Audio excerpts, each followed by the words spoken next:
The evening before the man arrived, the hand of the Lord was on me, and he opened my mouth before the man came to me in the morning. So my mouth was opened, and I was no longer silent. Then the word of the Lord came to me, Son of man, the people living in those ruins in the land of Israel are saying, Abraham was only one man, yet he possessed the land, but we are many. Surely the land has been given to us as our possession. Therefore say to them, This is what the sovereign Lord says. Since you eat meat with the blood still in it, and look to your idols and shed blood, should you then possess the land? You rely on your sword, you do detestable things, and each of you defiles his neighbor's wife. Should you then possess the land? Say this to them, This is what the sovereign Lord says. As surely as I live, those who are left in the ruins will fall by the sword. Those out in the country I will give to the wild animals to be devoured, and those in strongholds and caves will die of the plague. I will make the land a desolate waste, and her proud strength will come to an end, and the mountains of Israel will become desolate so that no one will cross them. Then they will know that I am the Lord when I have made the land a desolate waste because of all the detestable things they have done. As for you, son of man, your people are talking together about you by the walls and at the doors of the houses, saying to each other, Come and hear the message that has come from the Lord. My people come to you as they usually do, and sit before you to hear your words, but they do not put them into practice. Their mouths speak of love, but their hearts are greedy for unjust gain. Indeed, to them you are nothing more than one who sings love songs with a beautiful voice and plays an instrument well, for they hear your words, but do not put them into practice. When all this comes true, and it surely will, then they will know that a prophet has been among them. Shepherds and sheep. Ezekiel 34. The word of the Lord came to me, Son of man, prophesy against the shepherds of Israel. Prophesy and say to them, This is what the sovereign Lord says. Woe to you, shepherds of Israel, who only take care of yourselves. Should not shepherds take care of the flock? You eat the curds, clothe yourselves with the wool, and slaughter the choice animals, but you do not take care of the flock. You have not strengthened the weak, or healed the sick, or bound up the injured. You have not brought back the strays, or searched for the lost. You have ruled them harshly and brutally. So they were scattered because there was no shepherd, and when they were scattered they became food for all the wild animals. My sheep wandered over all the mountains and on every high hill. They were scattered over the whole earth, and no one searched or looked for them. Therefore, you shepherds, hear the word of the Lord. As surely as I live, declares the sovereign Lord, because my flock lacks a shepherd, and so has been plundered, and has become food for all the wild animals, and because my shepherds did not search for my flock, but cared for themselves rather than for my flock. Therefore, you shepherds, hear the word of the Lord. This is what the sovereign Lord says. I am against the shepherds, and will hold them accountable for my flock. I will remove them from tending the flock so that the shepherds can no longer feed themselves. I will rescue my flock from their mouths, and it will no longer be food for them. For this is what the sovereign Lord says. I myself will search for my sheep and look after them. As a shepherd looks after his scattered flock when he is with them, so will I look after my sheep. I will rescue them from all the places where they were scattered on a day of clouds and darkness. I will bring them out from the nations and gather them from the countries, and I will bring them into their own land. I will pasture them on the mountains of Israel, in the ravines, and in all the settlements in the land. I will tend them in a good pasture, and the mountain heights of Israel will be their grazing land. There they will lie down in good grazing land, and there they will feed in a rich pasture on the mountains of Israel. I myself will tend my sheep, and have them lie down, declares the sovereign Lord. I will search for the lost, and bring back the strays. I will bind up the injured and strengthen the weak. But the sleek and the strong I will destroy. I will shepherd the flock with justice. As for you, my flock, this is what the sovereign Lord says. I will judge between one sheep and another, and between rams and goats. Is it not enough for you to feed on the good pasture? Must you also trample the rest of your pasture with your feet? Is it not enough for you to drink clear water? Must you also muddy the rest with your feet? Must my flock feed on what you have trampled and drink where you have muddied with your feet? Therefore this is what the sovereign Lord says to them. See, I myself will judge between the fat sheep and the lean sheep, because you shove with flank and shoulder, butting all the weak sheep with your horns until you have driven them away. I will save my flock, and they will no longer be plundered. I I will judge between one sheep and another. I will place over them one shepherd, my servant David, and he will tend them. He will tend them and be their shepherd. I, the Lord, will be their God, and my servant David will be prince among them. I, the Lord, have spoken. I will make a covenant of peace with them, and rid the land of savage beasts, so that they may live in the wilderness and sleep in the forests in safety. I will make them and the places surrounding my hill a blessing. I will send down showers in season. There will be showers of blessing. The trees will yield their fruit, and the ground will yield its crops. The people will be secure in their land. They will know that I am the Lord when I break the bars of their yoke, and rescue them from the hands of those who enslaved them. They will no longer be plundered by the nations, nor will wild animals devour them. They will live in safety, and no one will make them afraid. I will provide for them a land renowned for its crops, and they will no longer be victims of famine in the land or bear the scorn of the nations. Then they will know that I, the Lord their God, am with them, and that they, the Israelites, are my people, declares the sovereign Lord. You are my sheep, the sheep of my pasture, and I am your God, declares the sovereign Lord. A prophecy against Edom.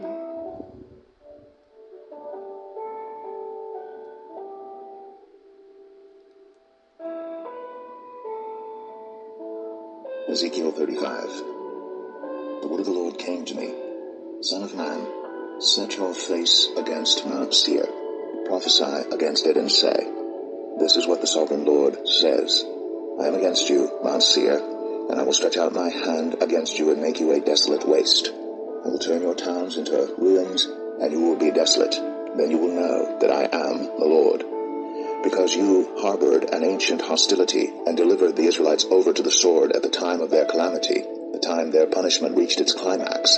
Therefore, as surely as I live, declares the sovereign Lord, I will give you over to bloodshed, and it will pursue you. Since you did not hate bloodshed, bloodshed will pursue you. I will make Mount Seir a desolate waste, and cut off from it all who come and go. I will fill your mountains with the slain. Those killed by the sword will fall on your hills, and in your valleys, and in all your ravines. I will make you desolate forever. Your towns will not be inhabited. Then you will know that I am the Lord. Because you have said, these two nations and countries will be ours, and we will take possession of them, even though I the Lord was there. Therefore, as surely as I live, declares the sovereign Lord, I will treat you in accordance with the anger and jealousy you showed in your hatred of them, and I will make myself known among them when I judge you. Then you will know that I, the Lord, have heard all the contemptible things you have said against the mountains of Israel. You said, they have been laid waste, and have been given over to us to devour. You boasted against me, and spoke against me without restraint, and I heard it. This is what the sovereign Lord says. While the whole earth rejoices, I will make you desolate, because you rejoiced when the inheritance of Israel became desolate. That is how I will treat you. You will be desolate, Mount Seir, you and all of Edom. Then they will know that I am the Lord. A prophecy to the mountains of Israel. Ezekiel 36. Son of man, prophesy to the mountains of Israel and say, mountains of Israel, hear the word of the Lord. This is what the sovereign Lord says. The enemy said of you, aha, the ancient heights have become our possession. Therefore prophesy and say, this is what the sovereign Lord says. Because they ravaged and crushed you from every side, so that you became the possession of the rest of the nations, and the object of people's malicious talk and slander. Therefore, mountains of Israel, hear the word of the sovereign Lord.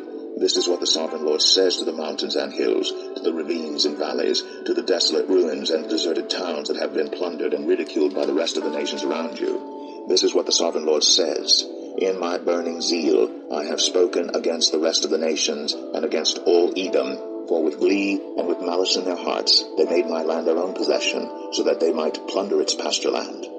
Therefore prophesy concerning the land of Israel, and say to the mountains and hills, to the ravines and valleys, this is what the sovereign Lord says.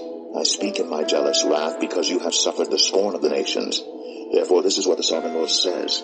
I swear with uplifted hand that the nations around you will also suffer scorn. But you, mountains of Israel, will produce branches and fruit for my people Israel, for they will soon come home. I am concerned for you, and will look on you with favor. You will be plowed and sown, and I will cause many people to live on you, yes, all of Israel. The towns will be inhabited, and the ruins rebuilt. I will increase the number of people and animals living on you, and they will be fruitful and become numerous. I will settle people on you as in the past, and will make you prosper more than before. Then you will know that I am the Lord. I will cause people, my people Israel, to live on you. They will possess you, and you will be their inheritance. You will never again deprive them of their children. This is what the Sovereign Lord says. Because some say to you, you devour people, and deprive your nation of its children. Therefore, you will no longer devour people or make your nation childless, declares the Sovereign Lord. No longer will I make you hear the taunts of the nations, and no longer will you suffer the scorn of the peoples, or cause your nation to fall, declares the Sovereign Lord. Again the word of the Lord came to me, Son of man. When the people of Israel were living in their own land, they defiled it by their conduct and their actions. Their conduct was like a woman's monthly uncleanness in my sight. So I poured out my wrath on them because they had shed blood in the land, and because they had defiled it with their idols. I dispersed them among the nations, and they were scattered through the countries. I judged them according to their conduct and their actions, and wherever they went among the nations they profaned my holy name, for it was said of them, These are the Lord's people, and yet they had to leave his land. I had concern for my holy name, which the people of Israel profaned among the nations where they had gone. Therefore say to the Israelites, This is what the Sovereign Lord says. It is not for your sake, people of Israel, that I am going to do these things, but for the sake of my holy name, which you have profaned among the nations where you have gone. I will show the holiness of my great name, which has been profaned among the nations, the name you have profaned among them. Then the nations will know that I am the Lord, declares the Sovereign Lord, when I am proved holy through you before their eyes. For I will take you out of the nations. I will gather you from all the countries and bring you back into your own land. I will sprinkle clean water on you, and you will be clean. I will cleanse you from all your impurities and from all your idols. I will give you a new heart and put a new spirit in you. I will remove from you your heart of stone and give you a heart of flesh. And I will put my spirit in you and move you to follow my decrees and be careful to keep my laws. Then you will live in the land I gave your ancestors. You will be my people, and I will be your God. I will save you from all your uncleanness. I will call for the grain and make it plentiful, and will not bring famine upon you. I will increase the fruit of the trees and the crops of the field, so that you will no longer suffer disgrace among the nations because of famine. Then you will remember your evil ways and wicked deeds, and you will loathe yourselves for your sins and detestable practices. I want you to know that I'm not doing this for your sake, declares the Sovereign Lord. Be ashamed and disgraced for your conduct, people of Israel. This is what the Sovereign Lord says. On the day I cleanse you from all your sins, I will resettle your towns, and the ruins will be rebuilt. The desolate land will be cultivated instead of lying desolate in the sight of all who pass through it. They will say, This land that was laid waste has become like the Garden of Eden. The cities that were lying in ruins, desolate and destroyed, are now fortified and inhabited. Then the nations around you that remain will know that I, the Lord, have rebuilt what was destroyed, and have replanted what was desolate. I, the Lord, have spoken, and I will do it. This is what the Sovereign Lord says. Once again, I will yield to Israel's plea and do this for them. I will make their people as numerous as sheep, as numerous as the flocks for offerings at Jerusalem during her appointed festivals. So will the ruined cities be filled with flocks of people. Then they will know that I am the Lord. The Valley of Dry Bones. Ezekiel 37. The hand of the Lord was on me, and he brought me out by the Spirit of the Lord, and set me in the middle of a valley. It was full of bones. He led me back and forth among them, and I saw a great many bones on the floor of the valley, bones that were very dry. He asked me, Son of man, can these bones live? I said, Sovereign Lord, you alone know. Then he said to me, Prophesy to these bones, and say to them, Dry bones, hear the word of the Lord. This is what the Sovereign Lord says to these bones. I will make breath enter you, and you will come to life. I will attach tendons to you, and make flesh come upon you, and cover you with skin. I will put breath in you, and you will come to life. Then you will know that I am the Lord. So I prophesied as I was commanded, and as I was prophesying there was a noise, a rattling sound, and the bones came together, bone to bone. I looked, and tendons and flesh appeared on them, and skin covered them, but there was no breath in them. Then he said to me, Prophesy to the breath. Prophesy, son of man, and say to it, This is what the sovereign Lord says. Come, breath, from the four winds, and breathe into these slain, that they may live. So I prophesied as he commanded me, and breath entered them.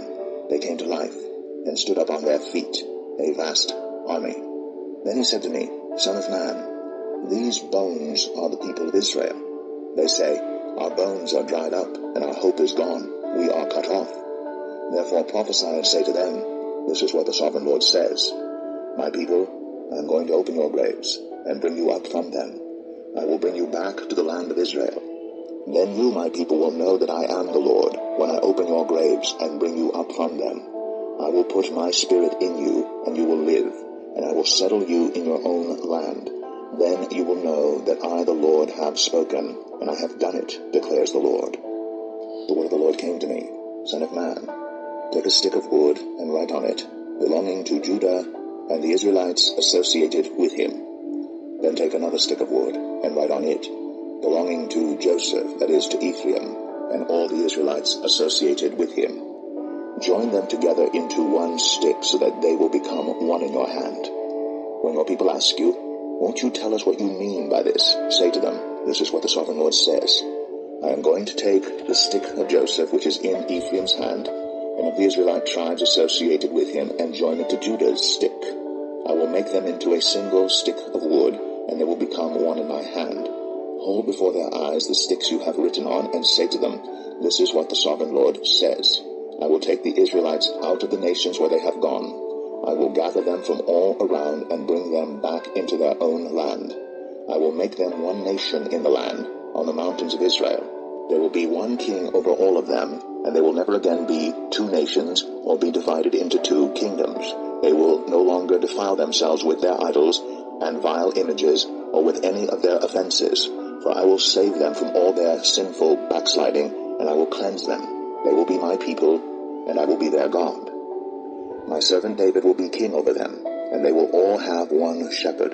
They will follow my laws and be careful to keep my decrees. They will live in the land I gave to my servant Jacob, the land where your ancestors lived. They and their children and their children's children will live there forever, and David my servant will be their prince forever. I will make a covenant of peace with them. It will be an everlasting covenant. I will establish them and increase their numbers, and I will put my sanctuary among them forever. My dwelling place will be with them. I will be their God, and they will be my people. Then the nations will know that I, the Lord, make Israel holy, when my sanctuary is among them forever. A prophecy against Gog. Ezekiel 38. The word of the Lord came to me, Son of man, set your face against Gog, of the land of Magog, the chief prince of Meshech and Tubal. Prophesy against him and say, This is what the sovereign Lord says. I am against you, Gog, chief prince of Meshech and Tubal. I will turn you around, put hooks in your jaws, and bring you out with your whole army, your horses, your horsemen fully armed, and a great horde with large and small shields, all of them brandishing their swords. Persia, Cush, and Put will be with them, all with shields and helmets.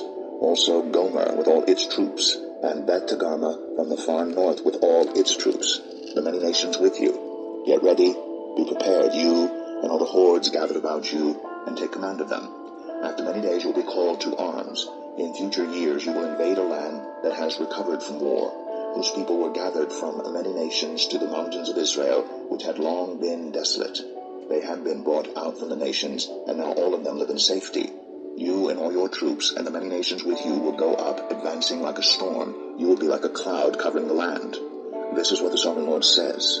On that day thoughts will come into your mind, and you will devise an evil scheme. You will say, I will invade a land of unwalled villages. I will attack a peaceful and unsuspecting people, all of them living without walls and without gates and bars.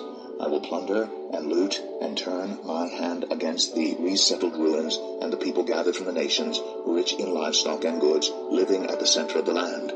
Sheba and Dan and the merchants of Tarshish and all her villages will say to you, Have you come to plunder? Have you gathered your hordes to loot, to carry off silver and gold, to take away livestock and goods, and to seize much plunder?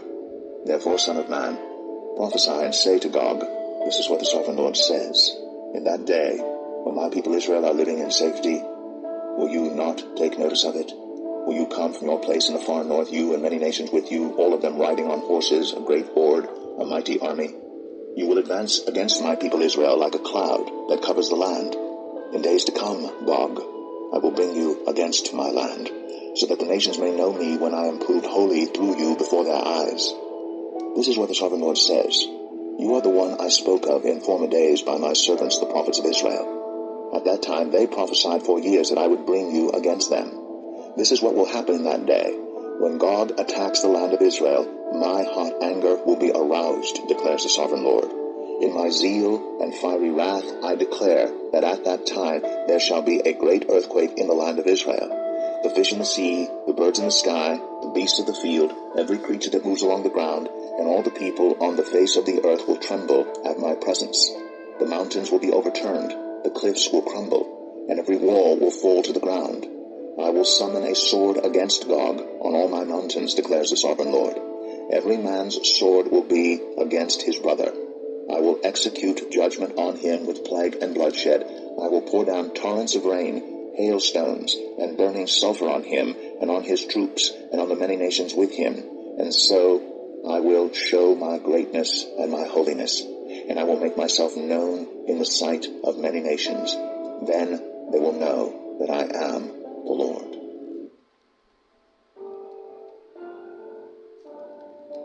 Ezekiel 39. Son of man, prophesy against Gog and say, This is what the Sovereign Lord says. I am against you, Gog, chief prince of Meshech and Tubal. I will turn you around and drag you along. I will bring you from the far north and send you against the mountains of Israel. Then I will strike your bow from your left hand and make your arrows drop from your right hand. On the mountains of Israel you will fall, you and all your troops and the nations with you. I will give you as food to all kinds of carrion birds and to the wild animals. You will fall in the open field.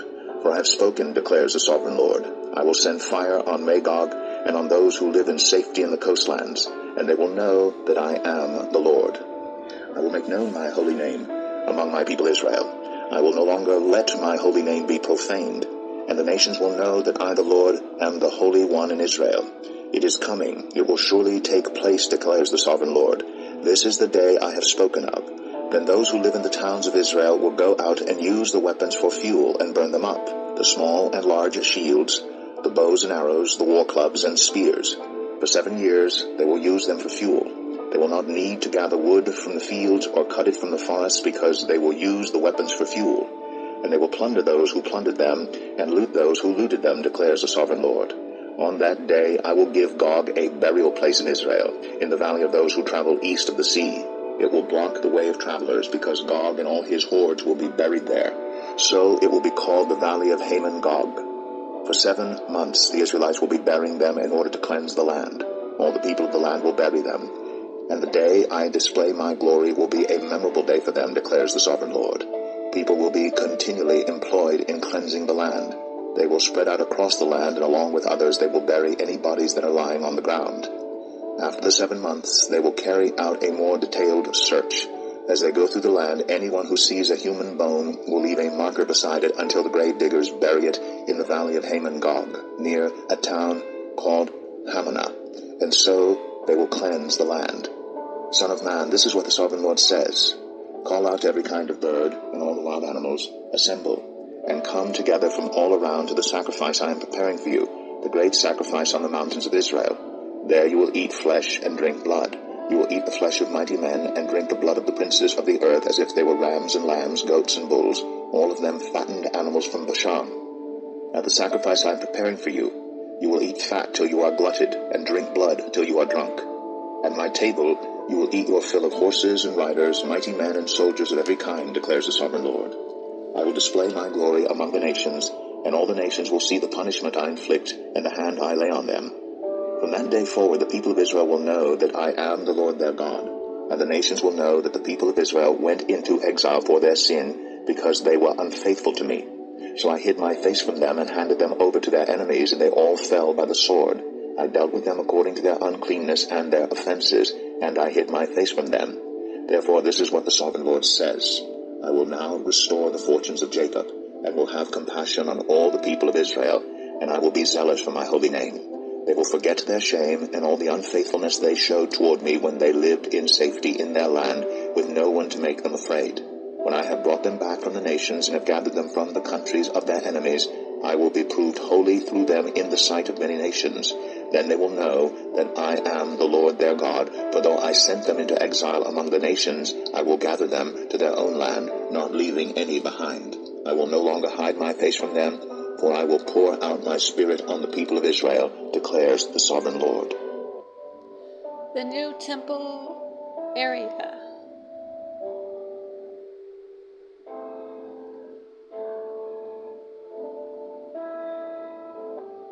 Ezekiel 40. In the 25th year of our exile, at the beginning of the year, on the 10th of the month, in the 14th year after the fall of the city, on that very day, the hand of the Lord was on me, and he took me there.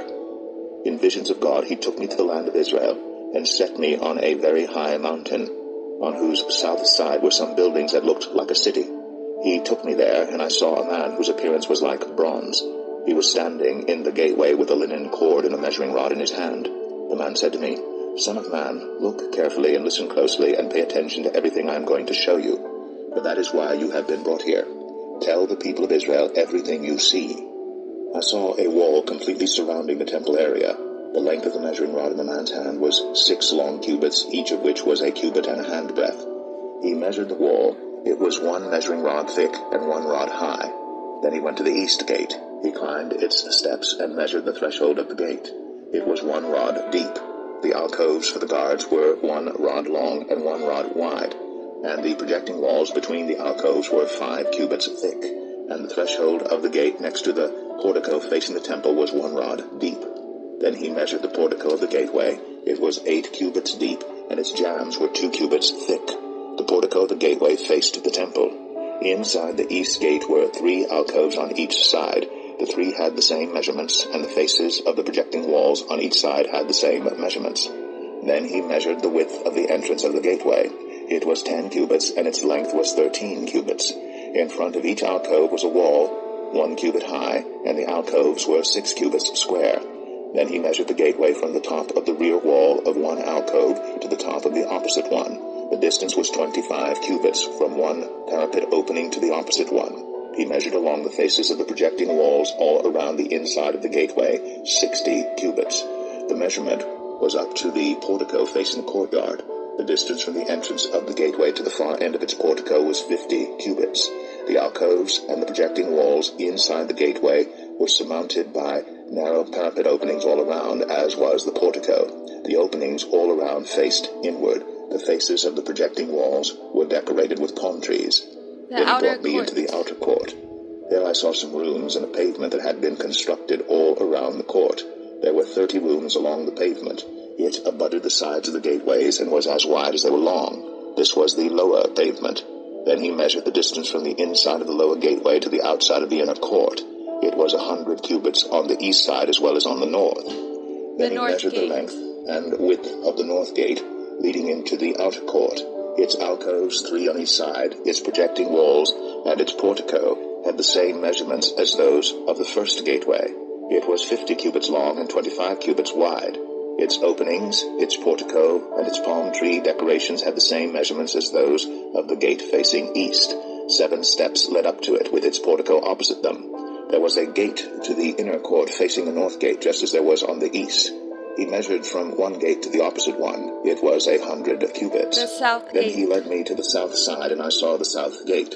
He measured its jambs and its portico, and they had the same measurements as the others.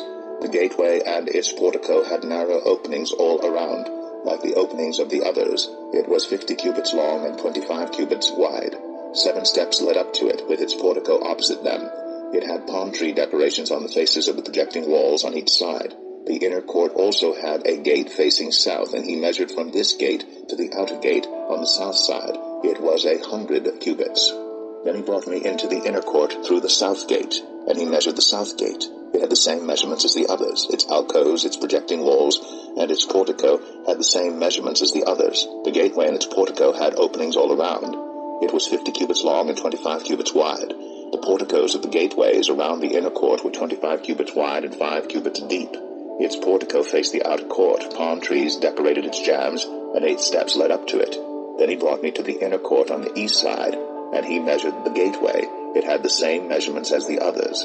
Its alcoves, its projecting walls, and its portico had the same measurements as the others. The gateway and its portico had openings all around. It was 50 cubits long and 25 cubits wide. Its portico faced the outer court. Palm trees decorated the jambs on either side, and 8 steps led up to it. Then he brought me to the north gate and measured it. It had the same measurements as the others, as did its alcoves, its projecting walls, and its portico, and it had openings all around. It was 50 cubits long and 25 cubits wide. Its portico faced the outer court. Palm trees decorated the jambs on either side, and 8 steps led up to it. A room with a doorway was by the portico at each of the inner gateways where the burnt offerings were washed. In the portico of the gateway were 2 tables on each side on which the burnt offerings, sin offerings, and guilt offerings were slaughtered. By the outside wall of the portico of the gateway, near the steps at the entrance of the north gateway, were 2 tables, and on the other side of the steps were 2 tables. So there were 4 tables on one side of the gateway and 4 on the other, 8 tables in all, on which the sacrifices were slaughtered. There were also 4 tables of dressed stone for the burnt offerings, each 1.5 cubits long, 1.5 cubits wide, and 1 cubit high. On them were placed the utensils for slaughtering the burnt offerings and the other sacrifices, and the double-pronged hooks, each 1 handbreadth long, were attached to the wall all around. The tables were for the flesh of the offerings. Outside the inner gate, within the inner court, were 2 rooms, one at the side of the north gate, and facing south, and another at the side of the south gate, and facing north. He said to me, "The room facing south is for the priests who guard the temple, and the room facing north is for the priests who guard the altar. These are the sons of Zadok, who are the only Levites who may draw near to the Lord to minister before him." Then he measured the court. It was square, 100 cubits long and 100 cubits wide, and the altar was in front of the temple. He brought me to the portico of the temple, and measured the jambs of the portico. They were 5 cubits wide on either side. The width of the entrance was 14 cubits, and its projecting walls were 3 cubits wide on either side. The portico was 20 cubits wide, and 12 cubits from front to back. It was reached by a flight of stairs, and there were pillars on each side of the jambs.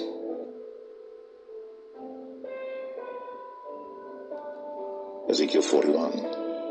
Then a man brought me to the main hall, and measured the jambs. The width of the jambs was 6 cubits on each side. The entrance was 10 cubits wide, and the projecting walls on each side of it were 5 cubits wide. He also measured the main hall. It was 40 cubits long and 20 cubits wide. Then he went into the inner sanctuary and measured the jambs of the entrance. Each was 2 cubits wide. The entrance was 6 cubits wide, and the projecting walls on each side of it were 7 cubits wide. And he measured the length of the inner sanctuary. It was 20 cubits, and its width was 20 cubits across the end of the main hall. He said to me, "This is the most holy place." Then he measured the wall of the temple. It was 6 cubits thick, and each side room around the temple was 4 cubits wide. The side rooms were on 3 levels, one above another, 30 on each level. There were ledges all around the wall of the temple to serve as supports for the side rooms, so that the supports were not inserted into the wall of the temple. The side rooms all around the temple were wider at each successive level. The structure surrounding the temple was built in ascending stages, so that the rooms widened as one went upward. A stairway went up from the lowest floor to the top floor through the middle floor. I saw that the temple had a raised base all around it, forming the foundation of the side rooms. It was the length of the rod, 6 long cubits. The outer wall of the side rooms was 5 cubits thick. The open area between the side rooms of the temple and the priests' rooms was 20 cubits wide all around the temple. There were entrances to the side rooms from the open area, one on the north and another on the south, and the base adjoining the open area was 5 cubits wide all around. The building facing the temple courtyard on the west side was 70 cubits wide.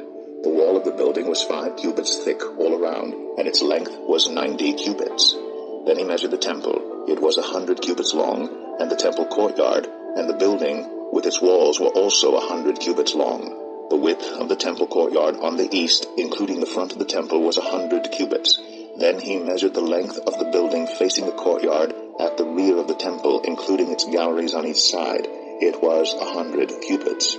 The main hall, the inner sanctuary, and the portico facing the court, as well as the thresholds and the narrow windows and galleries around the 3 of them, Everything beyond and including the threshold was covered with wood. The floor, the wall up to the windows, and the windows were covered. In the space above the outside of the entrance to the inner sanctuary, and on the walls at regular intervals, all around the inner and outer sanctuary were carved cherubim and palm trees. Palm trees alternated with cherubim. Each cherub had two faces, the face of a human being toward the palm tree on one side, and the face of a lion toward the palm tree on the other. They were carved all around the whole temple. From the floor to the area above the entrance, cherubim and palm trees were carved on the wall of the main hall. The main hall had a rectangular doorframe, and the one at the front of the most holy place was similar. There was a wooden altar 3 cubits high and 2 cubits square. Its corners, its base, and its sides were of wood. The man said to me, "This is the table that is before the Lord." Both the main hall and the most holy place had double doors. Each door had 2 leaves, 2 hinged leaves for each door. And on the doors of the main hall were carved cherubim and palm trees like those carved on the walls, and there was a wooden overhang on the front of the portico. On the side walls of the portico were narrow windows with palm trees carved on each side. The side rooms of the temple also had overhangs. Rooms for the priests. Ezekiel 42. Then the man led me northward into the outer court and brought me to the rooms opposite the temple courtyard and opposite the outer wall on the north side. The building whose door faced north was 100 cubits long and 50 cubits wide, both in the section 20 cubits from the inner court, and in the section opposite the pavement of the outer court, gallery faced gallery at the 3 levels. In front of the rooms was an inner passageway 10 cubits wide and 100 cubits long. Their doors were on the north.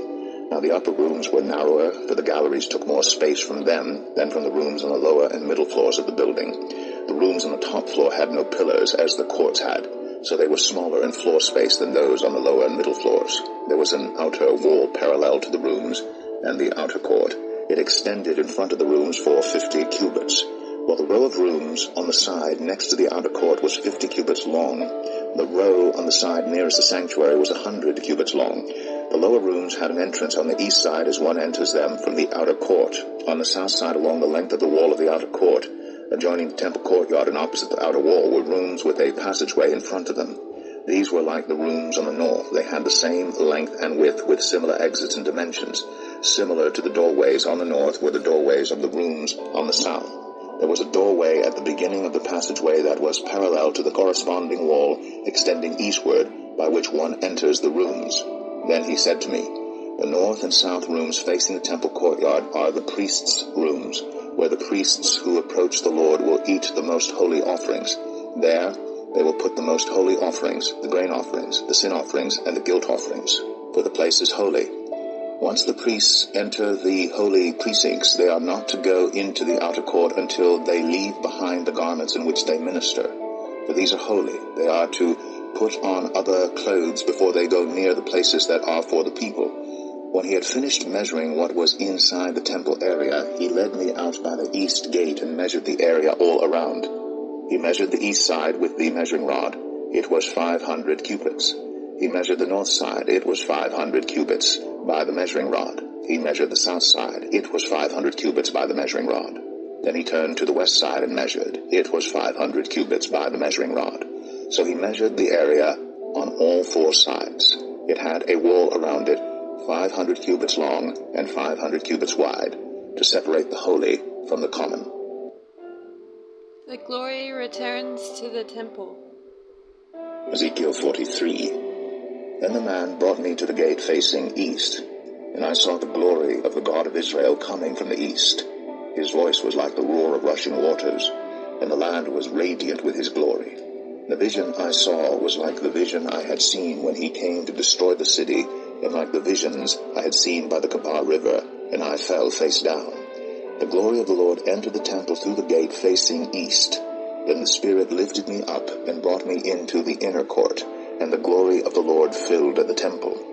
While the man was standing beside me, I heard someone speaking to me from inside the temple. He said, "Son of man, this is the place of my throne, and the place for the soles of my feet. This is where I will live among the Israelites forever.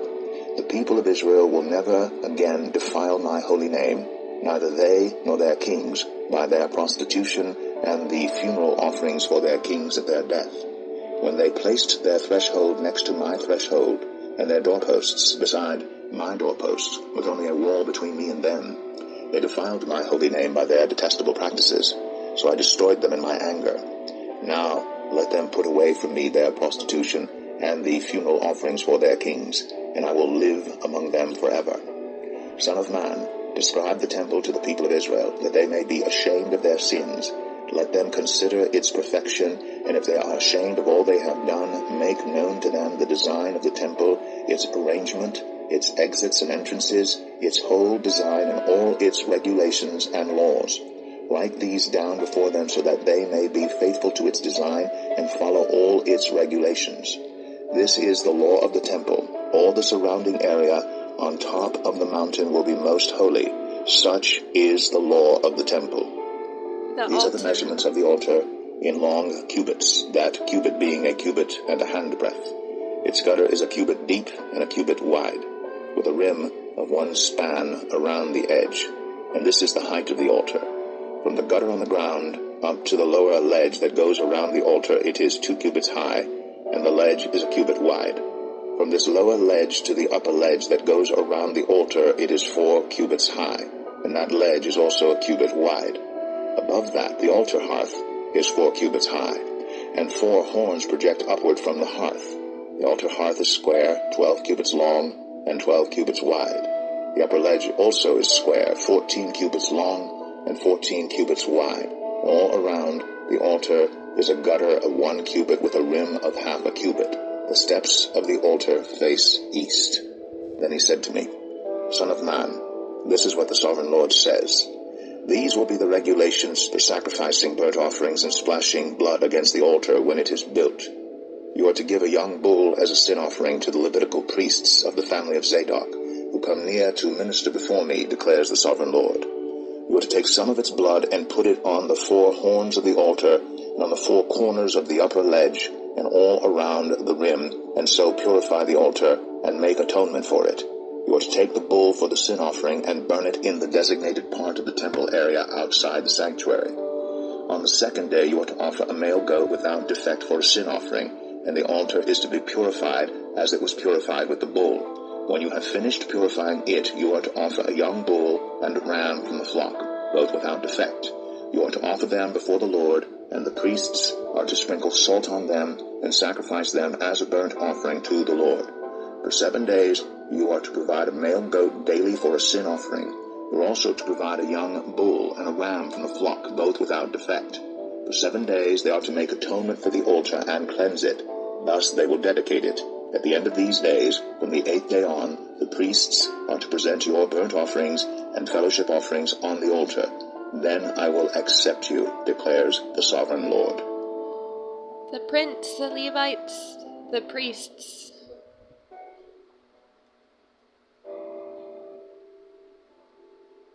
Ezekiel 44. Then the man brought me back to the outer gate of the sanctuary, the one facing east, and it was shut. The Lord said to me, This gate is to remain shut. It must not be opened. No one may enter through it. It is to remain shut because the Lord, the God of Israel, has entered through it. The prince himself is the only one who may sit inside the gateway to eat in the presence of the Lord. He is to enter by way of the portico of the gateway and go out the same way. Then the man brought me by way of the north gate to the front of the temple. I looked and saw the glory of the Lord filling the temple of the Lord, and I fell face down. The Lord said to me, Son of man, look carefully, listen closely, and give attention to everything I tell you concerning all the regulations and instructions regarding the temple of the Lord. Give attention to the entrance to the temple and all the exits of the sanctuary. Say to rebellious Israel, This is what the sovereign Lord says. Enough of your detestable practices, people of Israel. In addition to all your other detestable practices, you brought foreigners uncircumcised in heart and flesh into my sanctuary, desecrating my temple while you offered me food, fat, and blood. And you broke my covenant. Instead of carrying out your duty in regard to my holy things, you put others in charge of my sanctuary. This is what the sovereign Lord says. No foreigner uncircumcised in heart and flesh is to enter my sanctuary, not even the foreigners who live among the Israelites. The Levites who went far from me when Israel went astray, and who wandered from me after their idols must bear the consequences of their sin.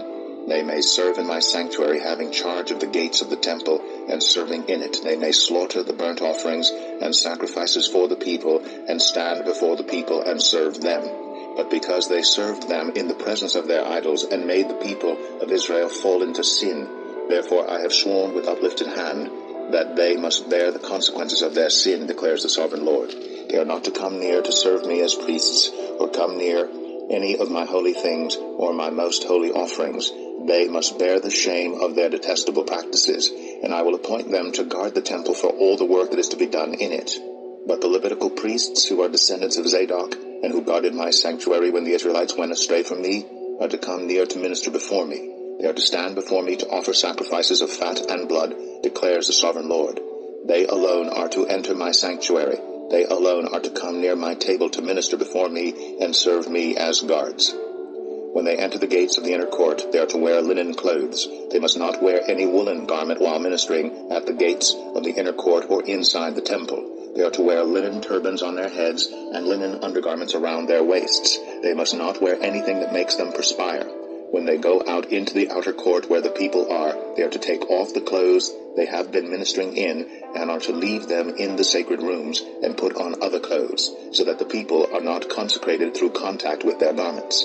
They must not shave their heads or let their hair grow long, but they are to keep the hair of their heads trimmed. No priest is to drink wine when he enters the inner court. They must not marry widows or divorced women. They may marry only virgins of Israelite descent or widows of priests. They are to teach my people the difference between the holy and the common, and show them how to distinguish between the unclean and the clean. In any dispute, the priests are to serve as judges, and decide it according to my ordinances. They are to keep my laws and my decrees for all my appointed festivals, and they are to keep my Sabbaths holy. A priest must not defile himself by going near a dead person. However, if the dead person was his father or mother, son or daughter, brother or unmarried sister, then he may defile himself. After he is cleansed, he must wait 7 days. On the day he goes into the inner court of the sanctuary to minister in the sanctuary, he is to offer a sin offering for himself, declares the sovereign Lord. I am to be the only inheritance the priests have. You are to give them no possession in Israel. I will be their possession. They will eat the grain offerings, the sin offerings, and the guilt offerings, and everything in Israel devoted to the Lord will belong to them. The best of all the first fruits and of all your special gifts will belong to the priests. You are to give them the first portion of your ground meal, so that a blessing may rest on your household. The priests must not eat anything, whether bird or animal, found dead or torn by wild animals. Division of the land. Ezekiel 45. When you allot the land as an inheritance, you are to present to the Lord a portion of the land as a sacred district, 25,000 cubits long and 20,000 cubits wide. The entire area will be holy. Of this, a section 500 cubits square is to be for the sanctuary, with 50 cubits around it for open land. In the sacred district, measure off the section 25,000 cubits long and 10,000 cubits wide. In it will be the sanctuary, the most holy place.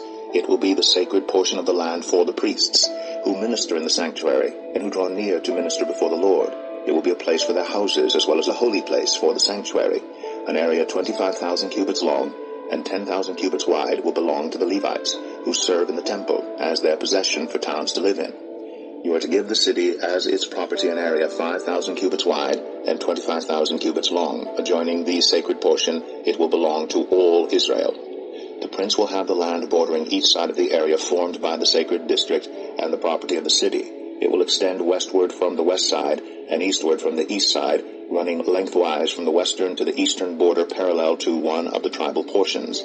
This land will be his possession in Israel, and my princes will no longer oppress my people, but will allow the people of Israel to possess the land according to their tribes. This is what the sovereign Lord says. You have gone far enough, princes of Israel. Give up your violence and oppression, and do what is just and right. Stop dispossessing my people, declares the sovereign Lord. You are to use accurate scales, an accurate ephah and an accurate bath. The ephah and the bath are to be the same size, the bath containing 1/10 of a homer, and the ephah 1/10 of a homer. The homer is to be the standard measure for both. The shekel is to consist of 20 gerahs. 20 shekels plus 25 shekels plus 15 shekels equal 1 mina. This is the special gift you are to offer. a sixth of an ephah from each homer of wheat, and a sixth of an ephah from each homer of barley. The prescribed portion of olive oil measured by the bath is a tenth of a bath from each core, which consists of 10 baths, or 1 homer, for 10 baths are equivalent to a homer.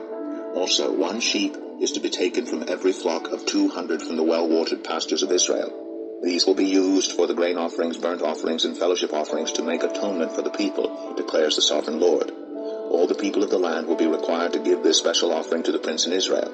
It will be the duty of the prince to provide the burnt offerings, grain offerings, and drink offerings at the festivals, the new moons, and the Sabbaths, at all the appointed festivals of Israel. He will provide the sin offerings, grain offerings, burnt offerings, and fellowship offerings to make atonement for the Israelites. This is what the sovereign Lord says. In the first month, on the first day, you are to take a young bull without defect and purify the sanctuary. The priest is to take some of the blood of the sin offering and put it on the doorposts of the temple, on the 4 corners of the upper ledge of the altar, and on the gate posts of the inner court. You are to do the same on the 7th day of the month for anyone who sins unintentionally or through ignorance, so you are to make atonement for the temple. In the first month, on the 14th day, you are to observe the Passover, a festival lasting 7 days, during which you shall eat bread made without yeast. On that day, the prince is to provide a bull as a sin offering for himself and for all the people of the land. Every day during the 7 days of the festival, he is to provide 7 bulls and 7 rams without defect as a burnt offering to the Lord, and a male goat for a sin offering. He is to provide as a grain offering an ephah for each bull and an ephah for each ram, along with a hin of olive oil for each ephah. During the 7 days of the festival, which begins in the 7th month on the 15th day, he is to make the same provision for sin offerings, burnt offerings, grain offerings, and oil.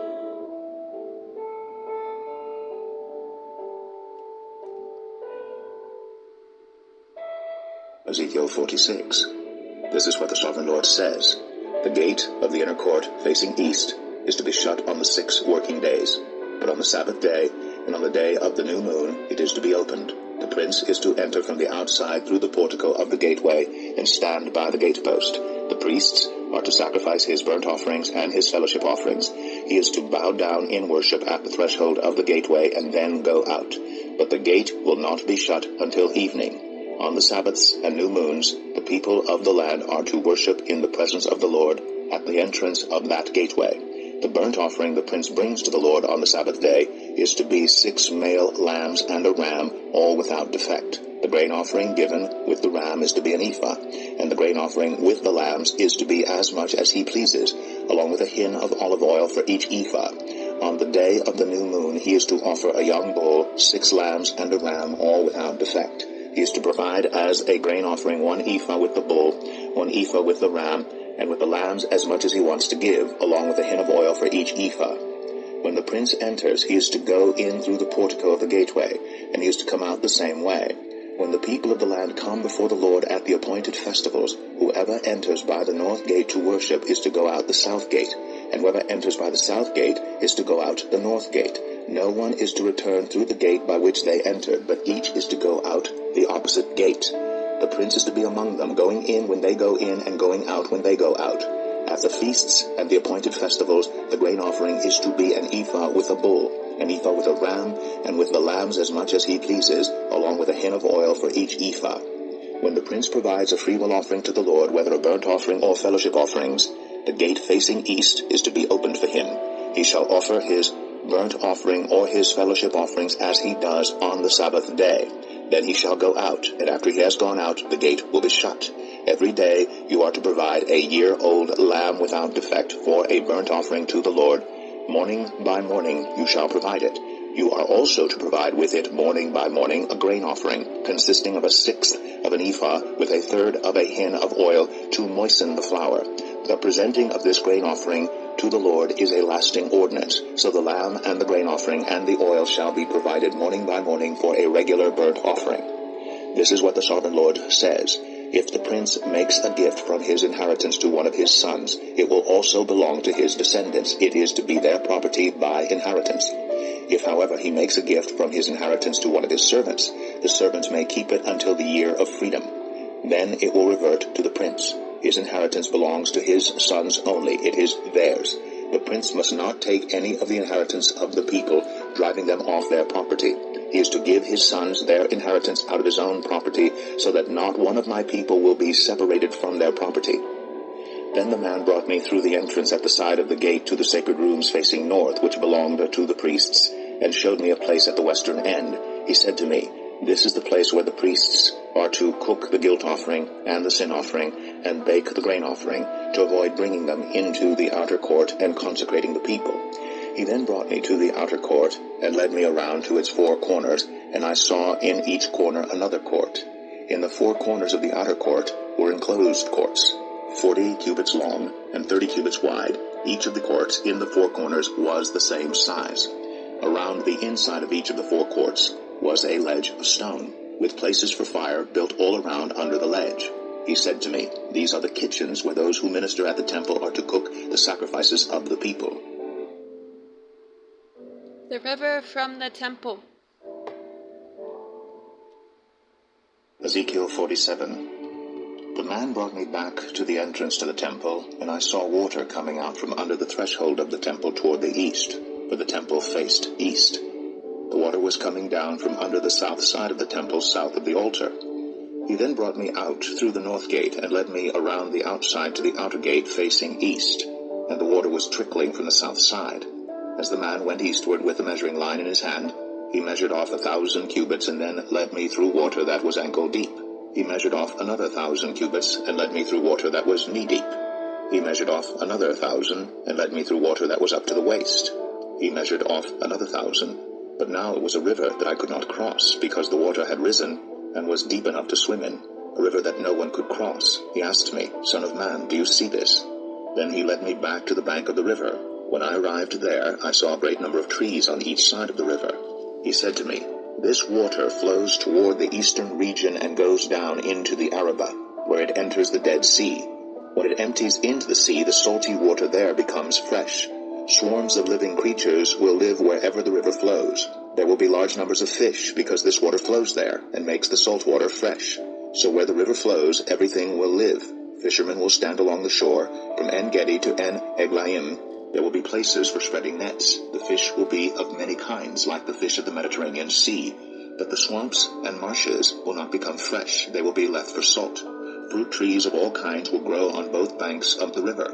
Their leaves will not wither, nor will their fruit fail. Every month they will bear fruit, because the water from the sanctuary flows to them. Their fruit will serve for food, and their leaves for healing." This is what the Sovereign Lord says. "These are the boundaries of the land that you will divide among the 12 tribes of Israel, as their inheritance, with 2 portions for Joseph. You are to divide it equally among them, because I swore with uplifted hand to give it to your ancestors. This land will become your inheritance. This is to be the boundary of the land. On the north side it will run from the Mediterranean Sea by the Hethlon road past Lebo-Hamath to Zedad, Beratha, and Zebraim, which lies on the border between Damascus and Hamath, as far as Hazar-Hattikon, which is on the border of Haran. The boundary will extend from the sea to Hazar-Enan, along the northern border of Damascus, with the border of Hamath to the north. This will be the northern boundary. On the east side, the boundary will run between Haran and Damascus, along the Jordan, between Gilead and the land of Israel, to the Dead Sea, and as far as Tamar. This will be the eastern boundary. On the south side, it will run from Tamar, as far as the waters of Meribah Kadesh, then along the Wadi of Egypt to the Mediterranean Sea. This will be the southern boundary. On the west side, the Mediterranean Sea will be the boundary to a point opposite Lebo-Hamath. This will be the western boundary. You are to distribute this land among yourselves according to the tribes of Israel. You are to allot it as an inheritance for yourselves and for the foreigners residing among you, and will have children. You are to consider them as native-born Israelites. Along with you, they are to be allotted an inheritance among the tribes of Israel. In whatever tribe a foreigner resides, there you are to give them their inheritance, declares the Sovereign Lord." The division of the land.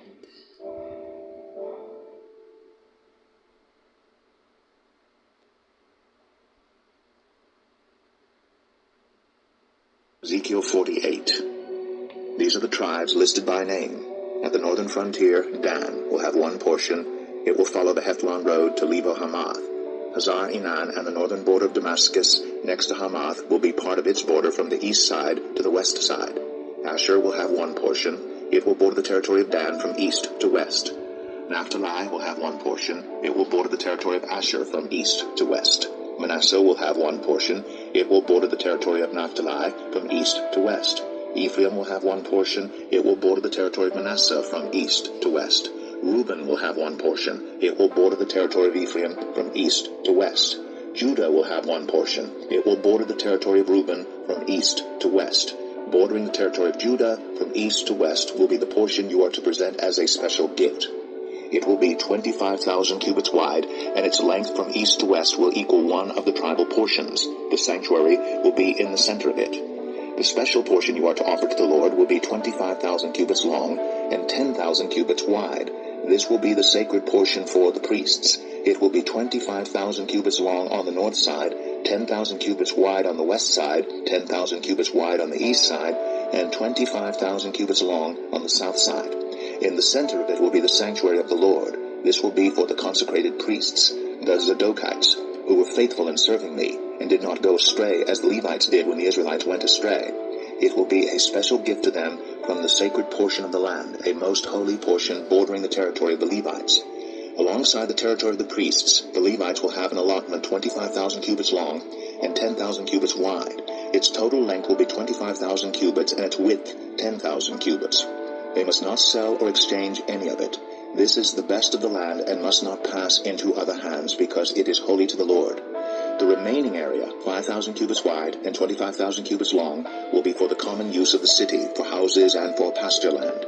The city will be in the center of it, and will have these measurements: the north side 4,500 cubits, the south side 4,500 cubits, the east side 4,500 cubits, and the west side 4,500 cubits. The pasture land for the city will be 250 cubits on the north, 250 cubits on the south, 250 cubits on the east, and 250 cubits on the west. What remains of the area, bordering on the sacred portion and running the length of it, will be 10,000 cubits on the east side and 10,000 cubits on the west side. Its produce will supply food for the workers of the city. The workers from the city who farm it will come from all the tribes of Israel. The entire portion will be a square, 25,000 cubits on each side. As a special gift, you will set aside the sacred portion along with the property of the city. What remains on both sides of the area formed by the sacred portion and the property of the city will belong to the prince. It will extend eastward from the 25,000 cubits of the sacred portion to the eastern border, and westward from the 25,000 cubits to the western border. Both these areas running the length of the tribal portions will belong to the prince, and the sacred portion with the temple sanctuary will be in the center of them. So the property of the Levites and the property of the city will lie in the center of the area that belongs to the prince. The area belonging to the prince will lie between the border of Judah and the border of Benjamin. As for the rest of the tribes, Benjamin will have one portion. It will extend from the east side to the west side. Simeon will have one portion. It will border the territory of Benjamin from east to west. Issachar will have one portion. It will border the territory of Simeon from east to west. Zebulun will have one portion. It will border the territory of Issachar from east to west. Gad will have one portion. It will border the territory of Zebulun from east to west. The southern boundary of Gad will run south from Tamar to the waters of Meribah Kadesh, then along the Wadi of Egypt to the Mediterranean Sea. This is the land you are to allot as an inheritance to the tribes of Israel, and these will be their portions, declares the sovereign Lord. These will be the exits of the city, beginning on the north side, which is 4,500 cubits long. The gates of the city will be named after the tribes of Israel. The three gates on the north side will be the gate of Reuben, the gate of Judah, and the gate of Levi. On the east side, which is 4,500 cubits long, will be three gates: the gate of Joseph, the gate of Benjamin, and the gate of Dan. On the south side, which measures 4,500 cubits, will be three gates: the gate of Simeon, the gate of Issachar, and the gate of Zebulun. On the west side, which is 4,500 cubits long, will be three gates: the gate of Gad, the gate of Asher, and the gate of Naphtali. The distance all around will be 18,000 cubits, and the name of the city from that time on will be, "The Lord is there."